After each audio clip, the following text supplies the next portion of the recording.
Bonjour Antonio, Salut, salut. est-ce que tu peux nous présenter le vélo que tu as utilisé pour le Gravelman? Ouais.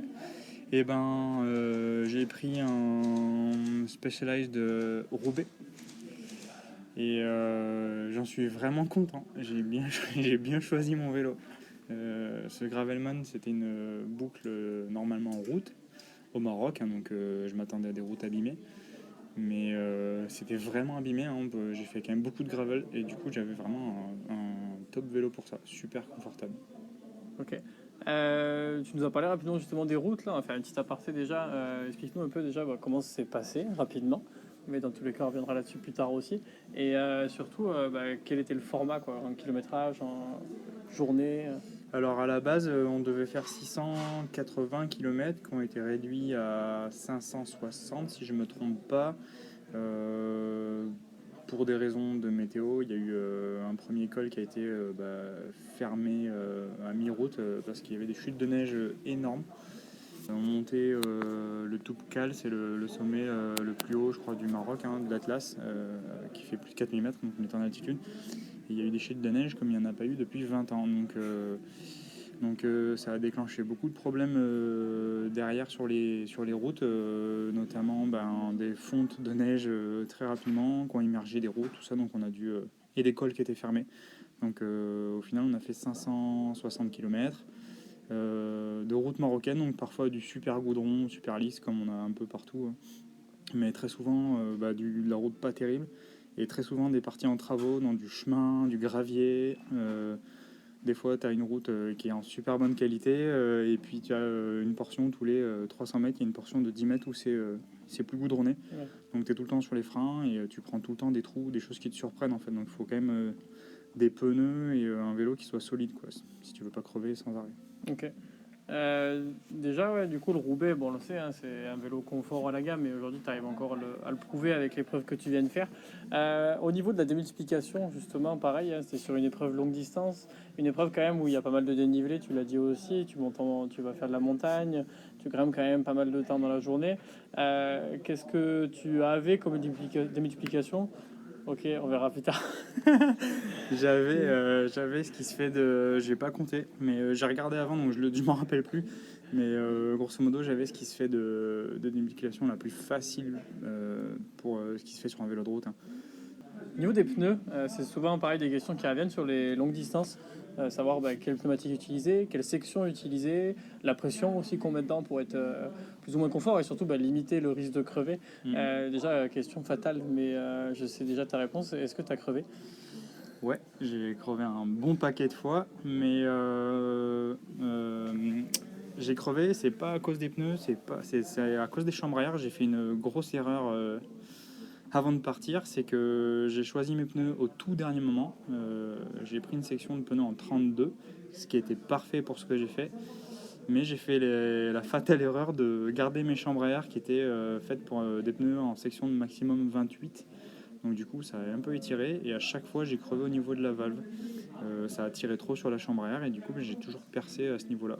Euh, Ok. donc ça, c'était une erreur fatale. Fatal. Donc 32, c'est le bon compromis, on va dire, en section. Et après en pression, du coup, tu étais à combien? J'ai mis entre 6 kg et 6,5 kg. Donc il y avait, je crois que c'était un peu plus de, je devais être 6,5 kg au moment où je suis parti. Et puis après, j'ai crevé, j'ai regonflé avec la petite pompe à vélo. C'était moins pratique d'être très précis. Et puis surtout, j'avais super mal au bras à force de gonfler. Ouais. Donc je m'arrêtais un petit peu après 6 kg, mais grosso modo, ouais, c'était ça. Ouais. Pour moi qui fait 90 kg, on va dire, il y a un vélo qui devait faire un peu aux alentours de 15 kg avec tout le matériel. Je roulais à entre 6 et 6,5 kg. Ok. Si on résume déjà au niveau du vélo, en fait, tout était plutôt bon, dans le sens où tout ce que tu avais besoin en termes de confort, en termes de capacité à passer sur les différents dénivelés, ça allait bien. Ce vélo, après, il fallait le charger pour pouvoir être équipé et apporter le maximum de matos dont tu avais besoin. En termes de bagagerie, est-ce que tu peux nous dire un peu ce que tu as utilisé et en volume? J'ai fait le choix parce qu'au magasin, voilà, on avait dispo là, des bagages de la série Fjallraven. C'était un, je sais pas comment tu dis, Une collab. une collab ouais, avec Spé. Et donc sur le coup, j'ai fait ce choix-là parce que ça me paraissait pas mal. Et après coup, je remercie ma bonne étoile d'avoir fait ce choix-là parce que je ne pouvais pas espérer mieux. J'ai eu 3 bagages qui étaient super étanches dans mon parcours, j'ai eu une petite mésaventure où je me suis baigné avec le vélo et j'ai pu ressortir avec des affaires sèches. Et la sacoche de selle était absolument incroyable. Elle n'a pas bougé une seule fois, c'était super stable et bizarrement une sensation même de stabilité, enfin de confort sur le vélo. Donc ça c'est vraiment quelque chose que je conseillerais vraiment, ça serait ces sacoches là de la collab Fjällräven avec Spé là parce que c'est vraiment de la super qualité. Ok. Si on résume, tu avais une sacoche de sel à l'arrière qui faisait 16 litres, si je me trompe pas. Ouais c'est ça ouais. Une sacoche de sel, après j'avais une longue sacoche de top tube là au-dessus des bidons. J'en avais 2 autres petites qui étaient au-dessus du top tube en fait. Et une petite ronde qui se met au niveau du guidon que je mettais en horizontal en fait dessous mon guidon et qui me permettait elle plutôt qui n'était pas vraiment nécessaire pour emmener du matériel mais qui était plus pratique pour mettre des gels ou mes papiers et m'organiser un petit peu pour pas chercher mes affaires un peu sans arrêt. Donc ça pèse rien et c'était très pratique d'avoir ça à portée de main quoi. Ok. Si on résume, du coup, je crois que tu l'as dit tout à l'heure, mais charger complet le vélo avec tout le matos dans la bagagerie, ça faisait à peu près à combien? Ça te sortait à combien le poids? On était entre 15 et 16 kilos, quelque chose comme ça, ouais. Ok. Ça te paraît beaucoup ou... Pas du tout. Non, ça me paraît pas beaucoup. Alors ça fait peur hein, quand on dit ça, c'est quasiment le double d'un poids d'un vélo de route. Mais non, bah après quand je dis ça, c'est bidon plein. J'avais 2 bidons de 1 litre accrochés derrière aussi autour de ma valise de sel et j'ai emmené beaucoup de nourriture avec moi. J'ai eu peur au début de faire ce choix-là là, parce que emmener presque toute ma nourriture, c'est-à-dire mes boissons, plus des gels et des barres pour pouvoir m'alimenter au moins pendant 3 jours. Être en autosuffisance, j'étais au Maroc, je ne savais pas si j'allais trouver ce qu'il fallait pour manger. Donc j'ai vraiment hésité là-dessus et puis au final un petit peu en fouinant un peu partout j'ai trouvé un site là sur un logiciel en fait qui calcule l'effet du poids sur un parcours. Donc on rentre un parcours, l'aérodynamique du vélo, du pilote, sa corpulence pour comprendre l'aérodynamie. Et je rajoutais du poids et en fait je me suis aperçu que sur 560 km, rajouter 2, 3, 4 kg, ça me coûtait des fois 3 minutes, 5 minutes, 4 minutes, c'est rien du tout par rapport au gain que je pouvais avoir. Donc vraiment je me suis aperçu que le poids c'était pas un élément vraiment important pour rouler quoi. Yes, ok. Déjà, maintenant, on va rentrer à l'intérieur de la bagagerie. On parle du textile que tu avais besoin. J'ai pas le nom des collections, je te préviens. Donc si tu veux les citer, c'est toi qui vas les citer. Ok. Mais sinon, je peux parler de. Et vas-y, on va commencer. Tu peux complémenter. Ouais. Du coup, il a fait chaud, mais surtout, il a fait froid. Il a fait très froid, même de ce qu'on a compris, de ce qu'on a vu au niveau de tes images. Est-ce que t'es pas parti trop light et justement, est-ce que tu as bien réfléchi à tout ça avant de partir? Oui, ça a été aussi un bon sujet de migraine, de savoir avec quoi partir. Moi, j'ai jamais fait ça. Et là, encore une fois, je rentre seulement en me disant que j'ai fait que des bons choix. Et j'ai quasiment rien emmené, ou voire rien emmené d'inutile. Je me suis servi de tout ce que j'ai emmené. Il y a des choses qui pourraient paraître dingues. Hein. Au début, on s'était dit, ouais, une doudoune, on voit pas trop le principe d'une doudoune en vélo, mais en fait, pour ce genre d'événement, là, c'est hyper pratique, quoi. Ok, donc du coup, si on résume déjà, pour tout ce qui était à faire qui tienne chaud, tu avais une doudoune déjà qui tient bien chaud. Je crois qu'il y avait une doudoune sans manche aussi. Ouais, donc je suis parti avec une doudoune en duvet d'oie, là, qui était assez légère. Je me suis dit que ça pourrait me servir pour les débuts de journée ou en haut d'un col ou quoi que ce soit pour me réchauffer pour les descentes. Ça pourrait être pas mal, c'est quelque chose qui coupe un peu du vent et qui tient chaud. J'ai pris avec moi une doudoune sans manche parce que je suis parti un peu lourd parce que la première journée, on l'avait vu avec la météo, ça allait être un calvaire. Hein.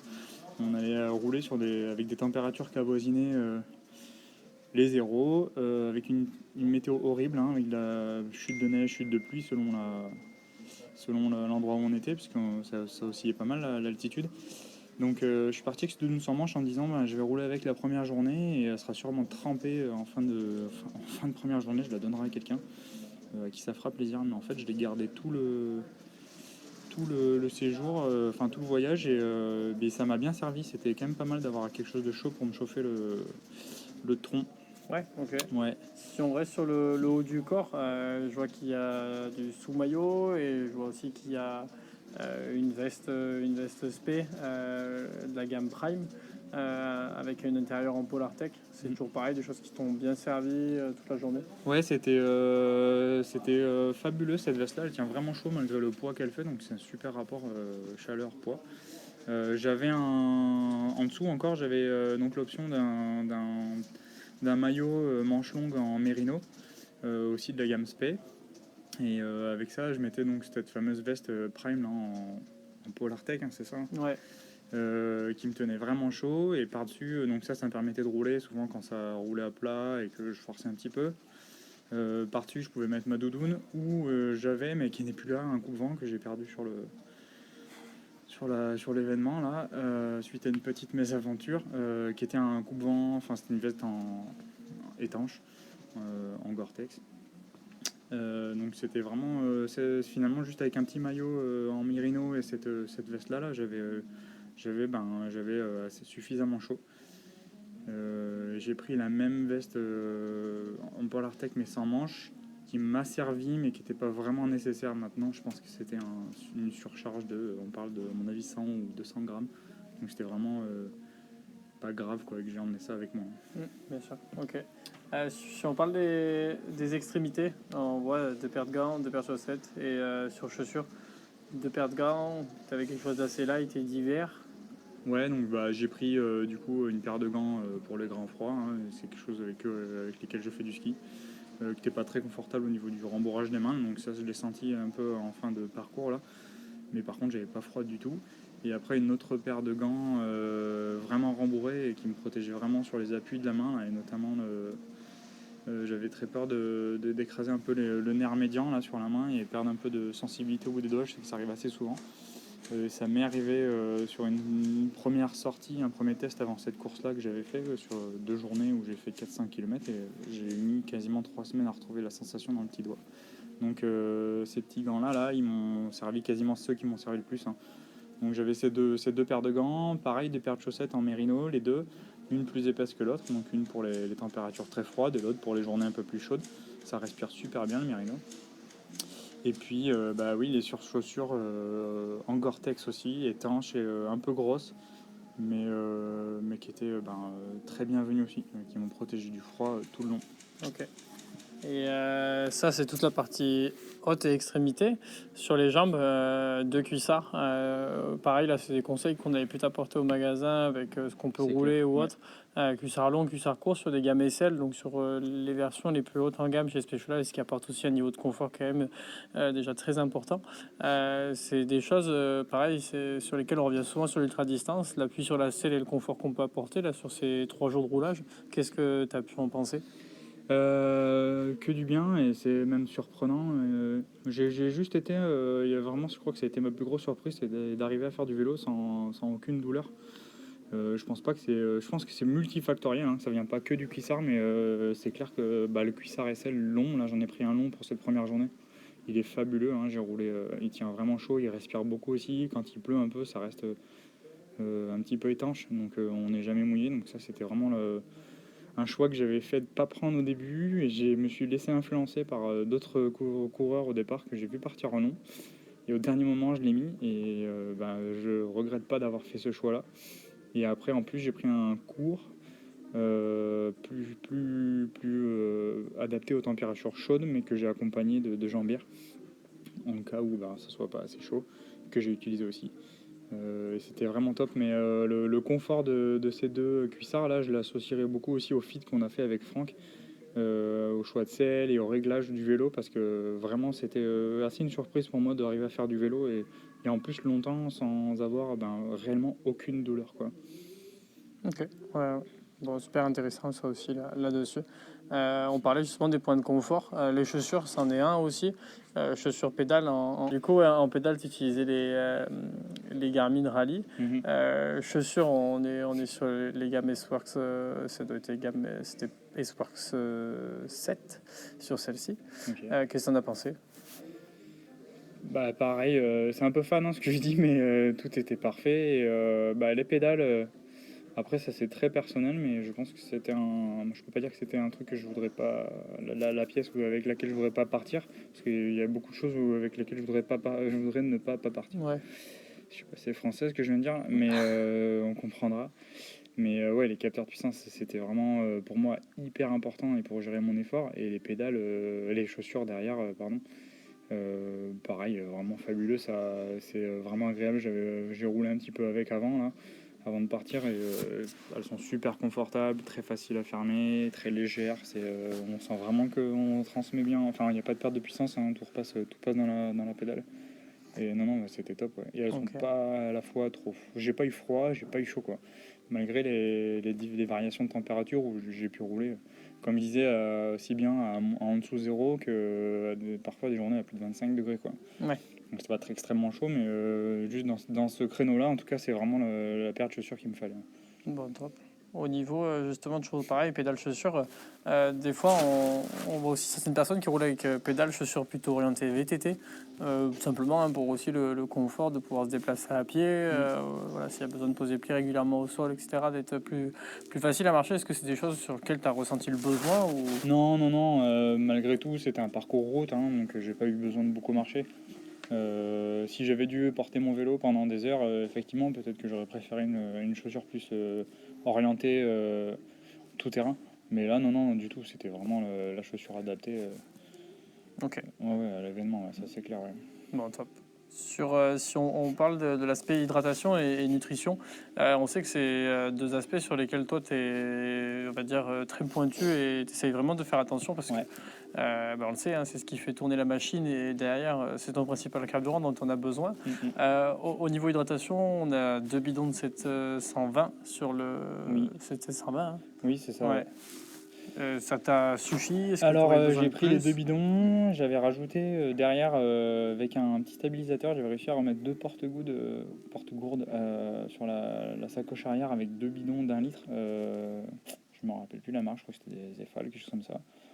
Ces bidons qui le deuxième jour se sont envolés et se sont lamentablement éclatés par terre, donc je me suis retrouvé qu'avec mes 2 bidons de 720 ml et qui m'ont finalement suffi. Après ça c'est quelque chose où c'est un choix à faire par rapport à là où on va, et ne sachant pas, j'ai préféré jouer à la sécurité et avoir des réserves. Hein. Ils nous avaient prévenu pour être capable de rester 4 heures sans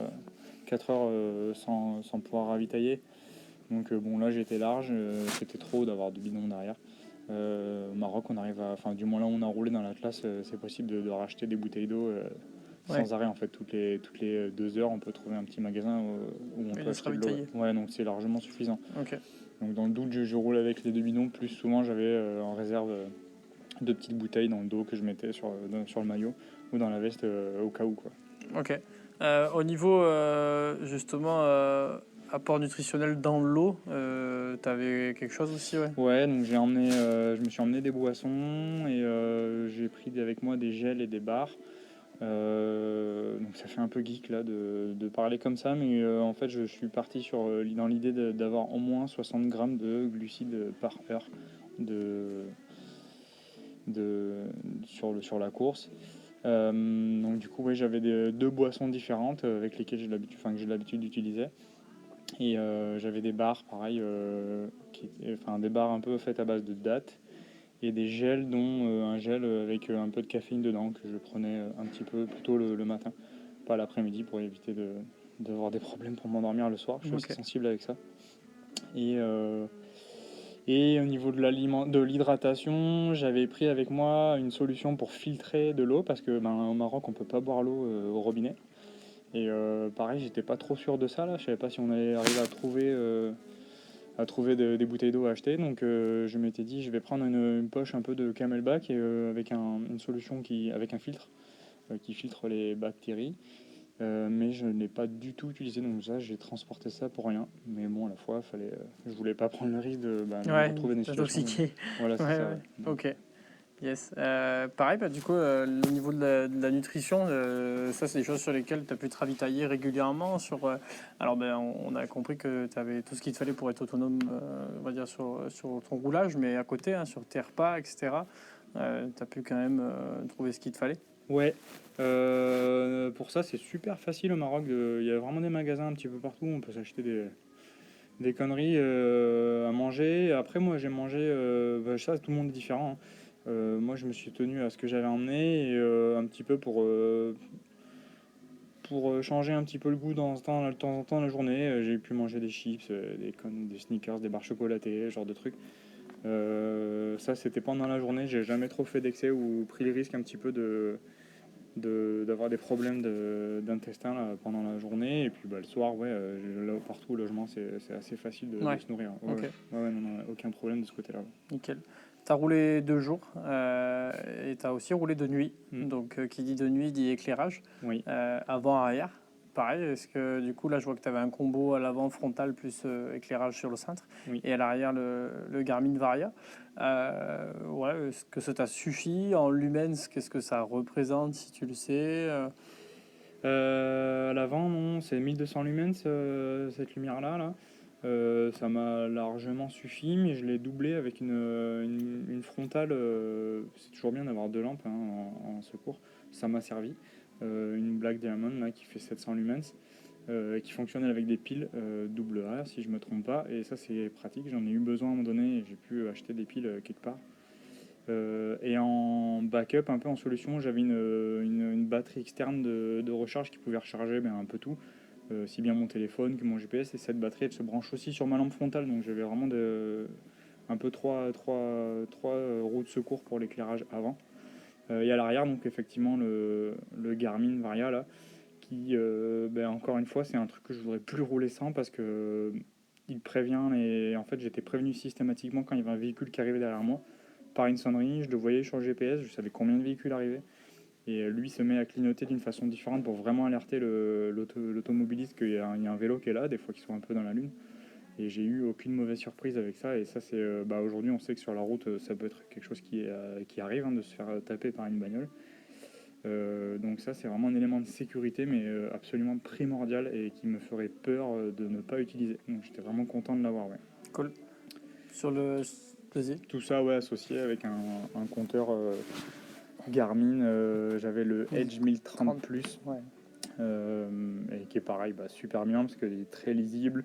Au niveau du GPS, plusieurs fois, j'ai eu des doutes un petit peu sur la map qui était faite là, et j'ai pu un petit peu corriger ça parce que c'était super bien fait. Il y avait la map Afrique du Nord qui était déjà dedans, donc je voyais toutes les routes, tous les chemins, donc ça c'était vraiment le combo parfait. Là, vraiment, les produits Garmin pour ça, il n'y a rien à dire, quoi. C'est Ok. même assez incroyable la façon dont c'est facile à utiliser et comment ils arrivent à faire quelque chose d'aussi pratique, quoi. Yes. Et justement, au niveau du Garmin, du 1030 Plus, c'est peut-être quelque chose qui était intéressant. Je sais qu'il avait été intéressant pour Franck, c'était l'autonomie. Ouais. Parce que là, du coup, tu sais que Ouais, tu as besoin de il tient, recharger ou oui, quoi, c'est t'es vrai, pas ouais, en il rade. tient. Ouais, je faisais des journées lycée, je pense que j'ai fait des journées de plus de 12-13 heures, hein, avec des pauses, hein, bien entendu, où j'étais pas tout le temps sur le vélo, mais il restait allumé tout le temps. Et oui, le soir, j'arrivais, il y avait plus que la moitié de la batterie encore. Ça, c'est quand même, c'est aussi C'est un confort, ouais. c'est un vrai confort parce que le soir, Ouais. on remet un petit coup de charge par sécurité, et puis derrière, je peux plutôt m'occuper de charger autre chose, comme mon radar ou la transmission de mon vélo, même si si je l'ai fait qu'une fois et je pense que c'était pas nécessaire. Yes. Ou son téléphone, ou enfin voilà quoi. À côté du Garmin, on voit qu'il y a un petit bout de papier, qui est une sorte de GPS aussi. Est-ce que tu peux nous expliquer? Ouais, c'est une longue histoire, mais grosso modo, pendant la deuxième journée, j'ai eu une mésaventure. J'ai traversé une route qui était submergée. Enfin, c'était un pont qui était submergé en fait. Et je l'ai fait. Ça m'était déjà arrivé 2 fois dans l'heure auparavant, donc j'ai continué dans mon espoir que ça passe, mais c'est pas passé. Donc je me suis fait emporter par la fameuse rivière, et j'ai dévalé la rivière pendant quasiment 100 mètres. Et j'y ai perdu mon téléphone, donc plus aucun contact avec l'organisateur, qui a modifié le parcours suite à ces problèmes-là dans la journée, ou plutôt dans la nuit. Donc le lendemain, j'ai réussi à récupérer en fait une trace Avec un téléphone, j'ai réussi à avoir une photo de la trace qui a été modifiée. Donc j'ai noté tous les noms de villages que je devais traverser en prenant une carte sur un petit bout de papier en me disant à chaque village, je suis les panneaux du suivant en fait pour arriver à la maison quoi. Ouais, ok. Donc ouais, c'était un petit GPS à l'ancienne. C'est les GPS à l'ancienne, Ouais. c'est exactement. Sur ce bout de papier, il y a un AirTag, tout bête aujourd'hui, qui est des fois, voilà, faut y penser, l'emmener avec soi. Et Ouais. sans même parler du Maroc et de l'expédition que tu as eue, parce que tu es tout le temps sur ton vélo, c'est tout bête, mais des fois c'est à l'aéroport. Ouais, tout à Ouais. fait. Ouais, bon, ça après c'est un petit choix, c'est absolument obligatoire de faire ça. Ça m'a rassuré. L'AirTag il a été mis, il est dédié à ce vélo-là. Il a été mis dans les sacoches pour le voyage, donc ça me permet pendant le vol de voir si le vélo il s'en va pas à l'autre bout du monde ou pas, parce que ça arrive, ça peut arriver. Et puis après l'AirTag il a été glissé dans une petite poche étanche avec mon passeport. Et il est resté dans mon vélo, donc c'est-à-dire que si bien je perdais, enfin il traquait en fait mon vélo et mon passeport. Donc c'est deux choses que je voulais surtout pas perdre. Donc c'est toujours quelque chose qui est rassurant, malgré qu'il faille un téléphone pour localiser son AirTag. Et du coup, t'as plus de téléphone. J'ai perdu le téléphone, mais non, ça c'est une petite astuce pour se rassurer plutôt. Ouais. C'est pratique. Ça change pas grand chose des fois de savoir que son vélo est à Singapour et que toi t'es à Marrakech. Ouais, dans tous les cas, tu feras rien. Ouais, mais bon, au moins ça. Ok, nickel. Sur la tête, tu avais lunettes, on le voit, et écouteurs. Alors, est-ce que pareil, c'est deux choses que tu as utilisées? C'est vrai que des fois, les écouteurs, on le sait, ça peut être un élément des fois qui permet un peu de faire passer le temps autrement ou de te motiver. Ouais, c'est clair. Ouais, moi, j'adore écouter des livres audio ou des podcasts ou de la musique quand je roule. Notamment grâce avec mon petit radar Varia où quand je le connecte avec mon téléphone, s'il y a une voiture qui arrive, ça sonne dans mes écouteurs. Donc, du coup, je suis pas surpris par les véhicules non plus. Parce que ça pourrait être dangereux de rouler avec des écouteurs sans ça. Donc j'avais bien téléchargé toutes mes playlists et tout ça, mais au final, première journée, par prudence, j'ai juste regardé ma batterie de téléphone, comment elle se déchargeait. Et je me suis aperçu que je pouvais pas, j'avais pas de batterie suffisante pour pouvoir profiter de mes écouteurs. Donc ils sont restés dans les sacoches et je les ai pas utilisés. Ouais. J'ai seulement allumé 2-3 fois une petite musique en haut-parleur sur mon téléphone pour me remotiver. Et c'est tout ce que j'ai pu écouter comme divertissement pendant ces 3 jours de vélo. Ouais. Ok. Lunettes, ouais, j'avais les Airflow là, R22 avec 2 écrans. J'avais un écran clair qui se teintait avec le soleil et un écran teinté pour les journées pour l'après-midi quoi. Et Okay. puis voilà. Top. Au niveau mécanique, casque on n'a pas fait. Pas mal de choses, ouais, casque on fera aussi, ouais. Méca, ouais, t'avais pas mal de choses, mais des petites choses, donc assez bien intégrées en fait, ça qui était cool.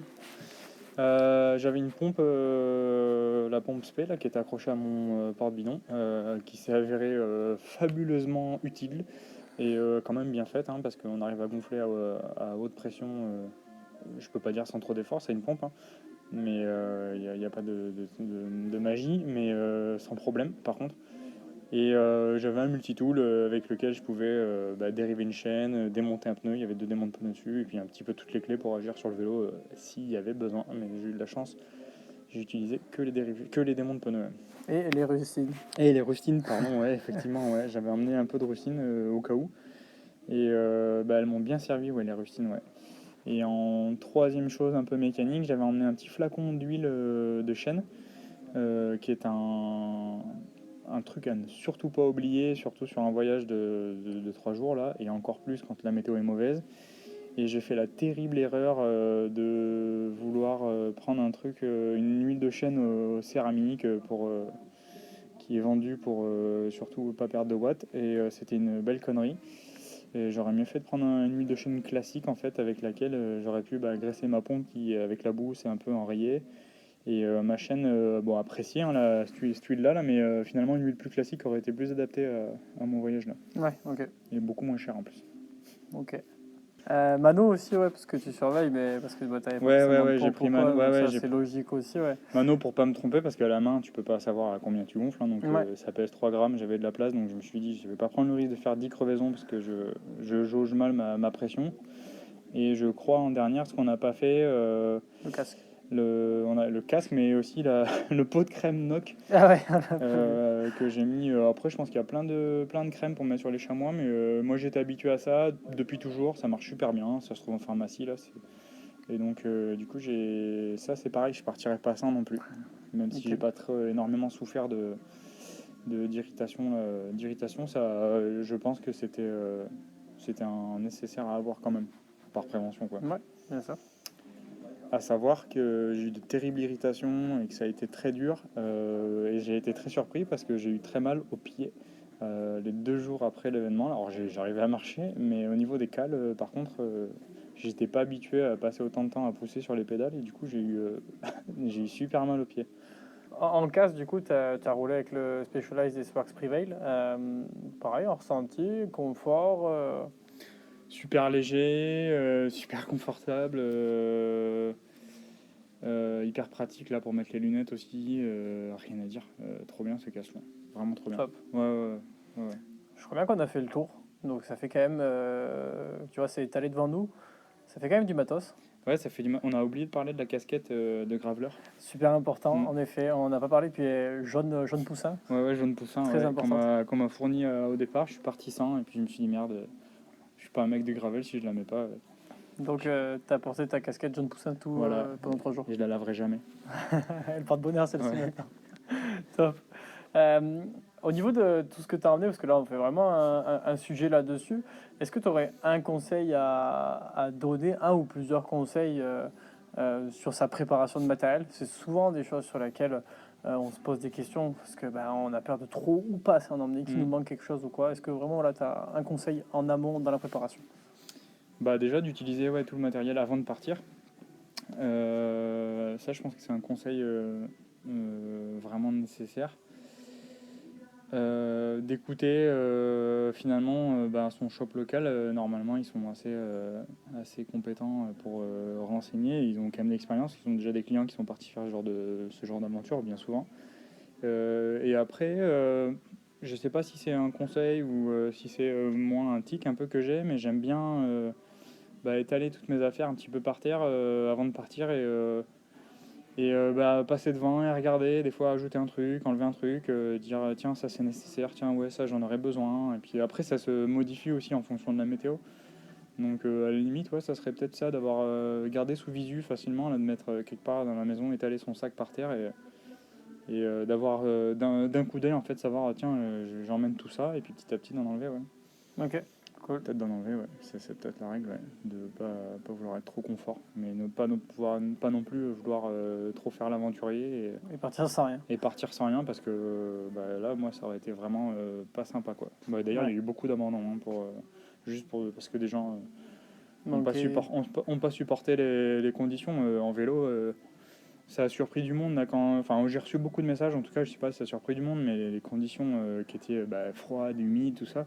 Sincèrement, si on est bien équipé, ça change rien. Enfin, moi, j'ai plus eu des problèmes avec le vent que le froid, la pluie ou la neige, parce que ça, c'est seulement une histoire d'équipement. Hein. Quand on n'a pas froid, tout devient de suite plus confortable, quoi. Bon, top.